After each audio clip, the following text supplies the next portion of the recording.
இட்லி மிளகாய் பொடி தேவையான பொருட்கள்: வரமிளகாய் 25, கருவேப்பிலை 1 பிடி, கடலைப்பருப்பு 1 டம்ளர், உளுத்தம்பருப்பு 1 டம்ளர், பூண்டு 5 பற்கள், பெருங்காயம் 4 துண்டு.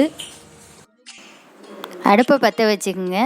கடாய் வச்சுட்டு அதில் 1.5 டீஸ்பூன் எண்ணெய் விட்டுக்குங்க. அதில் 4 கட்டி பெருங்காயத்தை எண்ணெயில் பொரிச்சுக்குங்க. அது பொரிஞ்சதும் தட்டில் எடுத்துக்கங்க. சப்போஸ் இது கிடைக்கலன்னா நீங்கள் தூள் பெருங்காயத்தை 1/4 ஸ்பூன் கடைசியாக சேர்த்துக்குங்க. பெருங்காயம் பொரிஞ்சிடுச்சு, அதை எடுத்து ஒரு தட்டில் வச்சுக்கோங்க. அதே எண்ணெயில் இப்போ மிளகாவை நம்ம சேர்க்க போகிறோம். மிளகாவை போட்டு நல்லா செவக்கிற மாதிரி வறுத்து எடுத்துக்கங்க.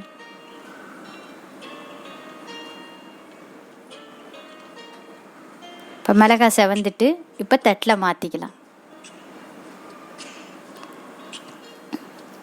இப்போ அதே கடாயில் ஒரு 1/2 ஸ்பூன் எண்ணெய் விட்டுக்குங்க.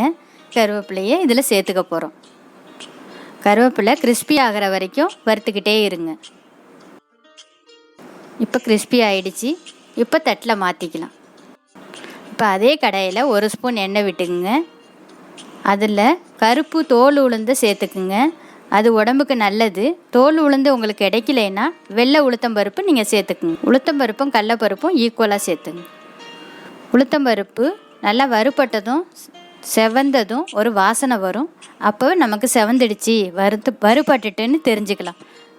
செவந்த உளுத்தம்பருப்போட கடலைப்பருப்பு 1 டம்ளரையும் சேர்த்துக்குங்க. இப்போ செவந்துடுச்சு. இப்போ செவந்ததும் ஒரு வாசனை வருது. இப்போ வறுபட்டதும் அடுப்பு ஆஃப் பண்ணிடலாம். இப்போ ஃபேன் காற்றுல எல்லாத்தையும் ஆற வச்சிடலாம். பெருங்காயம், மிளகாய், கருவேப்பிலை எல்லாத்தையும் அரைக்க போகிறோம். மிக்ஸி ஜாரை எடுத்துக்குங்க. அது கூட உப்பு, பெருங்காயம், பொரிச்ச பெருங்காயம், வறுத்த மிளகாய் எல்லாத்தையும் போட்டு அரைச்சிங்க. அப்புறமா கருவேப்பிலை, பூண்டு எல்லாத்தையும் அப்புறம் சேர்த்துக்கலாம். இப்போது நைஸாக அரைப்பட்டுட்டு நல்லா விதையெல்லாம் அடிப்பட்டு நல்லா அரைப்பட்டுடுச்சு. இது கூட இப்போ கருவேப்பிலையை சேர்த்து அரைச்சிக்கலாம். கருவேப்பிலையும் நல்லா அரைப்பட்டுடுச்சு.